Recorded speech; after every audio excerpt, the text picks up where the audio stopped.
को बटन दबाने हैं, सुन लो मोरे भैया, हाय हाय रे सुन लो मोरे भैया, बंदा को बटन दबाने हैं, सुन लो मोरे भैया, हाय हाय रे सुन लो मोरे भैया। रेणु देवी के जेठानी है, उनके पतिदेव का नाम है जवाहरलाल द्विवेदी। रेणु दीदी हमारी दीदी है, सबकी दीदी है, श्रीमती रेणु देवी जी। बोले की जय बनाओ में है, बोल लो मोरी भाई, हाय हाय रे बोल लो मोरी भाई। चुनावी बिगुल बज चुका है और यहाँ पे आप तस्वीरें देख रहे हैं किस तरीके से अपने अपने प्रचार का तरीका आजमाया जा रहा है। हम इस वक्त मौजूद हैं वार्ड क्रमांक 20 में, जहाँ पर हमारे साथ कांग्रेस प्रत्याशी मौजूद हैं रेणु जवाहर लाल द्विवेदी जी। उनसे हम बात करेंगे कि किस तरीके से चुनावी प्रचार चल रहा है और क्या यहाँ पे उनके मुद्दे हैं, किन मुद्दों को लेकर वह वार्ड में पहुँचे हैं और जनता के बीच रूबरू हो रहे हैं। जी आपका स्वागत है वरदान एक्सप्रेस पर। जी बहुत बहुत धन्यवाद। यही जानना चाहेंगे कि आपके मुद्दे कौन से हैं, किन मुद्दों को लेकर आप चुनावी मैदान में हैं। यहाँ पे जो पहले पार्षद था वो किस पार्टी से था? पहले तो मैं आप सोशल मीडिया के पत्रकारों को बहुत बहुत धन्यवाद देता हूँ कि आप ये मुद्दों की बात पूछने आए हैं और जनता के बीच वो जाना भी चाहिए। यहाँ से 6 प्रत्याशी मैदान में हैं, चुनावी मैदान में। 6 प्रत्याशियों से पहले तो जनता की तरफ से आपको सवाल पूछना चाहिए कि इनने कौन सी समाज की सेवाएं की हैं।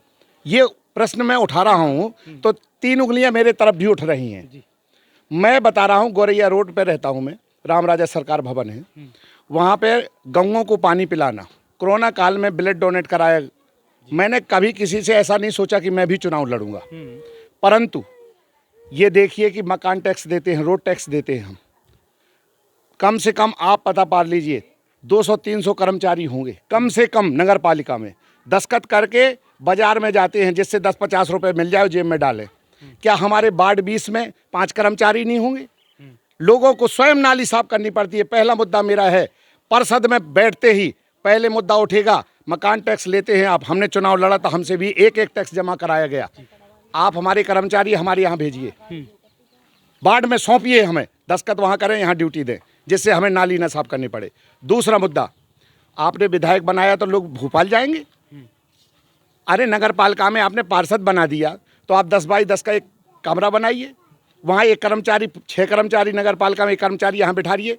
व्यक्ति चला गया मजदूर को, व्यक्ति चला गया अपने उनके घर से सर्विस के लिए, बच्चा चला गया पढ़ने के लिए, तो बेचारी कहाँ जाए? नगर पालिका जाए, अधिकारी सुनते दें, कलेक्ट्रेट जाए। एक रूम बनाऊंगा मैं यहाँ वार्ड 20 में जनता की समस्या सुनने के लिए, क्योंकि पार्षद बहुत सांसदीय विधायक नहीं, बहुत वेतन नहीं मिलता, आपको पता है 1800 रुपये ज़्यादा से ज़्यादा, और ज़्यादा बढ़ जाए तो पता नहीं है, पर मुझे ये मालूम है 1800 रुपये था अभी तक। तो ये बताओ, पेट्रोल खर्चा नहीं निकलता है, और आप चुनावी खर्चा आपने जोड़ दिया कि 2.5 लाख खर्च कर सकते हैं चुनाव आयोग से। चुनाव आयोग से मैं पूछता हूँ कि 1800 में 2.5 लाख जोड़िए, कितना होता है? 5 साल में क्या होगा? खर्चा नहीं निकलता।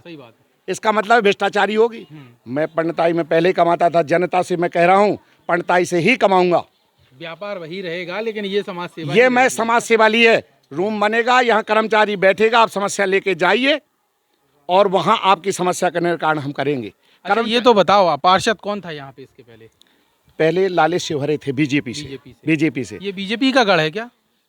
कोई गढ़ नहीं, लगातार बीजेपी चली आ रही है। हाँ। परंतु इन लोगों ने भ्रष्टाचारी इतनी हद कर दी। मुझे यहाँ पर आप खड़े हैं, किसी से भी पूछ लो, पैसा आवास योजना का पहुंच नहीं पाया, बैंक में कमीशन लेने पहुंच गए साहब।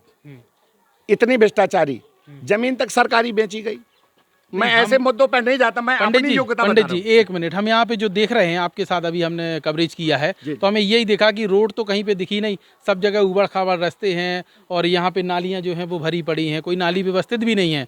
पार्षद, यहाँ पे जनता भी परेशान है, तो आप भी ये चीजें देख रहे हैं, तो सुधार में मैं इसीलिए जनता के बीच में कोई गाड़ी घोड़ा से नहीं, मैं स्वयं पैदल देख रहा हूँ, मैं स्वयं समस्या देख रहा हूँ। दूसरी बात, तीसरा मुद्दा सुनिए, जो जहाँ तक जब से नगर पालिका छतरपुर बनी है, जब से आज तक का सुनिए, अंतिम व्यक्ति से मैं शुरुआत करूंगा पार्षदी की, जो लाभ नहीं मिला है योजना का।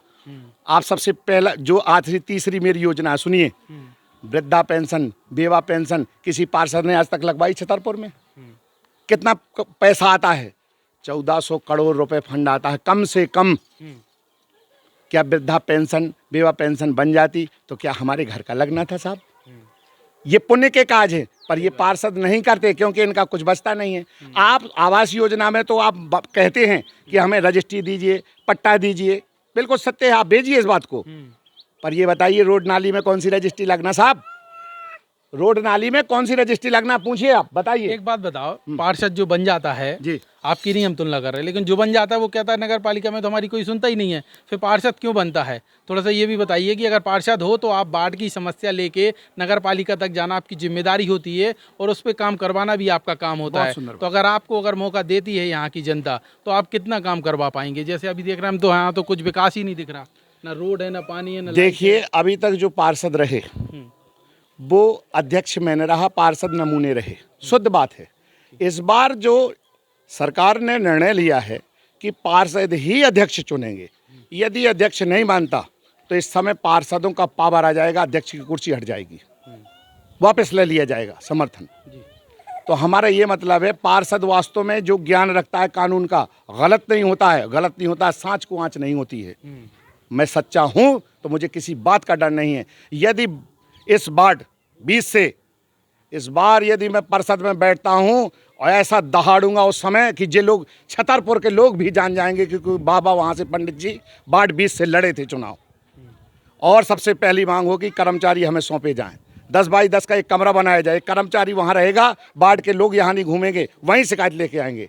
और वृद्धा पेंशन, विधवा पेंशन, जो इसके वास्तव में हकदार हैं उनकी बनेगी, जो वास्तव में जिनके पास राशन मिलना चाहिए हकदार हैं वो काम कराऊंगा। रोड नाली कराना ये सरकार का फंड है, कितना आता है कितना नहीं आता इसके लिए हम आग्रह करेंगे। यदि आपने किसी वार्ड में रोड नाली बनवाई है तो उसका कारण बताइए, यहाँ क्यों नहीं बनी। नहीं अगर सुनेंगे तो मैं पार्षदों में मानता हूँ बहुत छोटा नेता हूँ, परंतु यहाँ की जनता कमज़ोर नहीं है। 3000 वोटर है और 2000-1000 आदमी जब जाएगा घेराव करेगा नगर परिषद का, कलेक्ट्रेट का, तो उन्हें सुननी पड़ेगी, मुख्यमंत्री को भी सुननी पड़ेगी।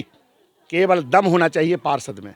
धन्यवाद आप लोगों का बहुत बहुत। तो ये थे हमारे साथ कांग्रेस के प्रत्याशी जिन्होंने बताया है कि वो दमखम के साथ चुनावी मैदान में उतर चुके हैं और जनता के बीच पहुंचकर यहाँ पे अपना जो अधिकार है वो मांग रहे हैं। अब देखना यह होगा कि आगामी दिनों में इस बात की जनता किसको अपना यहाँ पे मुखिया बनाती है और नगर पालिका तक पहुँचा पाती है। वरदान एक्सप्रेस के लिए लोकेश चौरसिया।